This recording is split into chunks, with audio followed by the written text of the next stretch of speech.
Qarabağlı yazır ki,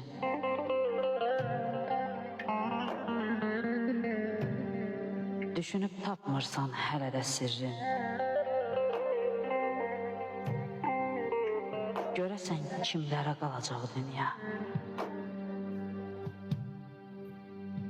Bu fani dünyada düşünsən dərin, hələ çox boşalıb dolacaq dünya.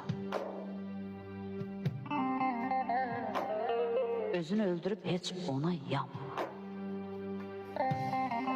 Başına 100 dəfə gündə dolanma. Var dövlət xətrinə ona inanma. Çiçək tək saralıb solacaq dünya. Əlindən qaçmağa çalışsan belə, odunda, közündə alışsan, neçə zirvələri dolaşsan belə, səni öz toruna salacaq dünya.